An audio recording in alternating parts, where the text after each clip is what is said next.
Orphan 2009 एक psychological horror film है जो डर और रहस्य का परफेक्ट मिश्रण पेश करती है।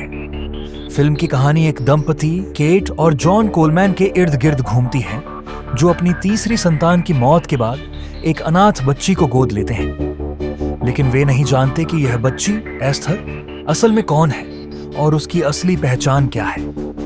फिल्म की शुरुआत होती है केट कोलमैन को कसीस कीड़े के एक भयानक ड्रीम सीक्वेंस से। केट एक अस्पताल के अंदर है, वह प्रेग्नेंट है और अपने मृत बच्चे को जन्म दे रही है। ऑपरेशन रूम ठंडा और अंधेरा है, डॉक्टर्स के चेहरे धुंधले दिख रहे हैं, उनकी आंखों में भावनाएं नहीं है। केट दर्द में चीख रही है, लेकिन जब बच्चा बाहर आता है तो नर्सें उसे प्यार से नहीं थामती, बल्कि उसके नन्हे हाथ पैरों से खून टपक रहा होता है। अचानक केट देखती है कि नवजात शिशु उसकी गोद में खौज मरा हुआ नहीं बल्कि मुस्कुरा रहा है, लेकिन उसकी आंखें काली और गहरी हैं। अचानक खून का फव्वारा फूटता है और केट डर से चिल्ला उठती है। वह जागती है, पसीने से भीगी हुई। यह फिल्म की शुरुआत में ही डर और अनिश्चितता की भावना सेट कर देता है। केट एंड जॉन एक अनाथालय जाते हैं। जगह रहस्यमयी और पुराने स्टाइल की बनी हुई है। कमरे ठंडे और खाली हैं। बैकग्राउंड में हल्की हल्की डरावनी क्लासिकल म्यूजिक बज रही है। अचानक केट को एक कमरे से एक अजीब सा गाना सुनाई देता है। वह और जॉन दरवाजा खोलते हैं और देखते हैं एक छोटी लड़की अकेले बैठी हुई है, पेंटिंग बना रही है। ये एस्थर है। एस्थर पहली ही मुलाकात में बहुत अलग लगती है। वह बेहद शालीन और समझदार यस लगती है, मानो वह एक बच्ची नहीं बल्कि एक एडल्ट हो। वह बेहद साफ सुथरे कपड़े पहने हुए है और उसकी अन्य बातें अजीब रूप से मैच्योर हैं। जब केट उसके करीब जाती है तो एस्थर धीरे धीरे मुड़ती है और हल्की सी मुस्कान देती है। उसकी मुस्कान मासूम भी है और डरावनी भी। जैसे ही केट उससे बात करती है, एस्थर कहती है, आपको मुझे ही गोद लेना चाहिए क्योंकि मैं सबसे अलग हूं। यह सीन फिल्म में पहली बार सस्पेंस को सेट करता है। एस्थर बाकी बच्चों जैसी नहीं है। केट और जॉन एस्थर को अपने घर ले आते हैं। घर के बाकी बच्चे डैनियल और मैक्स भी एस्थर से मिलते हैं। शुरुआत में सब ठीक लगता है, लेकिन धीरे धीरे डैनियल को एस्थर से डर लगने लगता है। एक रात डैनियल अपने कमरे में सो रहा होता है। अचानक उसकी आंखें खुलती हैं। उसे कुछ अजीब महसूस होता है। वह उठकर देखता है कि दरवाजे के पास हल्की हल्की परछाई हिल रही है। डैनियल टॉर्च जलाता है और देखता है लेस्थर दरवाजे के बाहर खड़ी उसे घूर रही है। उसकी आंखें अंधेरे में अजीब चमक रही हैं। डैनियल डरकर चिल्लाने ही वाला होता है कि अचानक एस्थर तेजी से दरवाजे के पीछे गायब हो जाती है। यह सीन दर्शकों के मन में डर बैठा देता है। क्या एस्थर सच में एक इंसान है या कुछ और? एस्थर स्कूल जाने लगती है, लेकिन वहां भी उसकी हरकतें अजीब होती हैं। एक दिन एक लड़की एस्थर का मजाक उड़ाती है। वह कहती है, तुम तो किसी बूढ़ी औरत की तरह कपड़े पहनती हो। एस्थर धीरे धीरे उसकी तरफ देखती है, बिना किसी भाव के। उसकी आंखों में एक अजीब चमक है। अगले ही दिन उसी लड़की की झूले से गिरकर हाथ टूट जाता है, लेकिन जब कोई नहीं देख रहा होता तब कैमरा एस्थर को दिखाता है। वह मुस्कुरा रही है। यह सीन दर्शकों के मन में एक खौफनाक सवाल पैदा करता है। क्या यह एक हादसा था या एस्थर ने जानबूझकर किया? केट को एस्थर पर शक होने लगता है। वह उसके कमरे की तलाशी लेने लगती है। वह एक पुरानी पेंटिंग हटाती है और देखती है पीछे की दीवार पर अजीबोगरीब और डरावनी चित्रकारी बनी हुई है। इनमें से कुछ पेंटिंग्स में खून टपक रहा होता है और कुछ में एस्थर के पिछले परिवार की मौत के संकेत अब दिखते हैं। जैसे ही केट मुड़ती है, एस्थर अचानक उसके पीछे खड़ी होती है। उसकी आंखें भावहीन हैं। उसकी मुस्कान ठंडी और डरावनी है। क्या आप मेरे कमरे में कुछ ढूंढ रही थी, मां? एस्थर धीरे से कहती है। यह सीन एक गहरी असहजता और सस्पेंस क्रिएट करता है, जैसे कोई बड़ा राज छिपा हो। रात को केट और जॉन सो रहे होते हैं। अचानक जॉन को किसी के आने की आहट सुनाई देती है। वह उठकर नीचे जाता है और देखता है किचन का फ्रिज खुला हुआ है और फर्श पर रक्त के निशान हैं। अचानक अंधेरे से एस्थर बाहर आती है। उसके हाथ में एक चाकू है।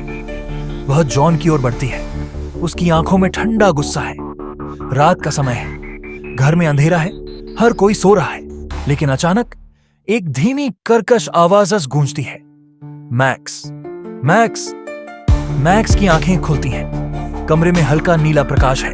वह डरकर इधर उधर देखती है। तभी धीरे धीरे पर्दे के पीछे से एक परछाई उभरती है। यह एस्थर है। एस्थर धीरे धीरे उसके पास आती है और कहती है, अगर तुमने किसी को बताया कि मैंने झूले वाली लड़की को धक्का दिया था तो तुम्हें भी मरना पड़ेगा। इसके बाद एस्थर उसे झूले के पास ले जाती है और धक्का देने लगती है। मैक्स नीचे गिरने ही वाली होती है कि केट अचानक वहां आ जाती है और उसे बचा लेती है। एस्थर तुरंत मासूम चेहरा बना लेती है। मां, मैं तो बस खेल रही थी। केट को शक होने लगता है कि एस्थर सच में बहुत खतरनाक है। केट को पूरी तरह यकीन हो जाता है कि एस्थर सामान्य बच्ची नहीं है। वह अनाथालय में काम करने वाली नन सिस्टर अबीगैल से संपर्क करती है। सिस्टर अबीगैल कहती है, हमें एस्थर के अतीत के बारे में ज्यादा जानकारी नहीं मिली। वह पहले भी 2 बार गोद ली गई थी, लेकिन दोनों बार उसके दत्तक माता पिता की रहस्यमयी मौत हो गई। यह सुनकर केट के रोंगटे खड़े हो जाते हैं। लेकिन इससे पहले कि सिस्टर अबीगैल केट को और कुछ बता पाती, एस्थर अपने प्लान पर काम करने लगती है। सिस्टर अबीगैल घर लौट रही होती है। तभी जंगल में एस्थर और मैक्स छिपे होते हैं। जैसे ही नन की कार गुजरती है, एस्थर सड़क पर एक बड़ा पत्थर फेंक देती है। कार पलट जाती है। सिस्टर अबीगैल घायल होकर कार से बाहर आती है। वह मुश्किल से खड़ी होती है, लेकिन तभी पीछे से एस्थर आती है और एक हथौड़े से उसके सिर पर वार कर देती है। सिस्टर अबीगैल जमीन पर गिर जाती है। उसका सिर फूट चुका होता है, खून बह रहा होता है। मैक्स यह सब देखकर डर से कांप रही होती है। एस्थर उसे जबरदस्ती मदद करने के लिए कहती है, अगर तुमने किसी को बताया तो मां और पापा भी मर जाएंगे। यह फिल्म का सबसे झकझोर देने वाला मोड़ है। अब यह साफ हो जाता है कि एस्थर सिर्फ एक बच्ची नहीं, बल्कि एक खतरनाक हत्यारिन है। जॉन को अब भी यकीन नहीं होता कि एस्थर खतरनाक है। वह केट की बातों को अनदेखा करता है, लेकिन एस्थर अब जॉन के करीब जाने की कोशिश करने लगती है। एक रात एस्थर शराब पीती है, लिपस्टिक लगाती है और जॉन के पास आती है। वह धीरे से कहती है, पापा, मैं आपसे बहुत प्यार करती हूं। जॉन चौंक जाता है। उसे एहसास होता है कि एस्थर की हरकतें बहुत अजीब हो चुकी हैं। जब जॉन उसे दूर करता है तो एस्थर का गुस्सा फूट पड़ता है। अगली रात जॉन अपने कमरे में अकेला बैठा शराब पी रहा होता है। तभी पीछे से एस्थर आती है और उसके गले में रस्सी डालकर कसने लगती है। जॉन तड़पने लगता है, उसकी सांसें अटकने लगती हैं। तभी केट वहां आ जाती है और उसे बचा लेती है। अब केट को यकीन हो जाता है कि एस्थर सिर्फ खतरनाक नहीं, बल्कि जानलेवा भी है। केट एस्थर की फाइल्स खंगालती है और पता लगाती है कि एस्थर कोई बच्ची नहीं है, बल्कि 33 साल की महिला है। उसका असली नाम लीना क्लेमर है। वह एक रेयर बीमारी से ग्रसित है, जिससे वह एक छोटी बच्ची जैसी दिखती है। वह पहले भी कई बार गोद ली जा चुकी है और हर बार उसने अपने गोद लेने वाले माता पिता को मार दिया है। अब केट को समझ आता है कि एस्थर क्यों इतनी चालाक, रहस्यमयी और खतरनाक है। वह तुरंत जॉन को फोन करती है, भगवान के लिए घर छोड़कर बाहर मत जाना। एस्थर बच्ची नहीं, बल्कि एक खूनी है। लेकिन अब बहुत देर हो चुकी होती है। रात का समय। घर के अंदर खौफनाक सन्नाटा। बर्फबारी हो रही है। जॉन अपने कमरे में अकेला बैठा है। तभी पीछे से एस्थर आती है। उसके हाथ में एक बड़ा चाकू है। जॉन, एस्थर, क्या कर रही हो? लेकिन एस्थर अब पूरी तरह राक्षसी बन चुकी है।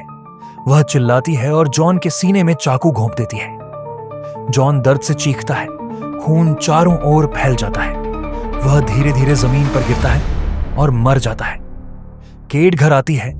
वह देखती है कि जॉन का खून पूरे फर्श पर फैला हुआ है। नहीं, वह चिल्लाती है, लेकिन तभी एस्थर उस पर झपट पड़ती है। दोनों में भीषण संघर्ष होता है। केट एस्थर को धक्का देकर नीचे गिरा देती है। एस्थर ग्लास टेबल से टकराकर गिर जाती है। फिर वह धीरे धीरे उठती है। उसका चेहरा खून से सना हुआ है। तुम मुझे नहीं मार सकती, मैं तुम्हारी बेटी हूं। लेकिन केट अब डरने वाली नहीं थी। वह पूरी ताकत से एस्थर को झील में धक्का दे देती है। एस्थर पानी में डूबती है, लेकिन अचानक वह फिर से निकल आती है। वह केट का पैर पकड़ लेती है और खौफनाक आवाज में कहती है, माँ मत छोड़ो मुझे। लेकिन केट एस्थर को जोरदार किक मारती है और वह बर्फीले पानी में डूब जाती है हमेशा के लिए। केट मैक्स को गले लगाती है। पुलिस आ चुकी है, लेकिन उनके दिमाग में अब भी एक सवाल है, क्या सच में एस्थर मर चुकी है या वह फिर लौटेगी?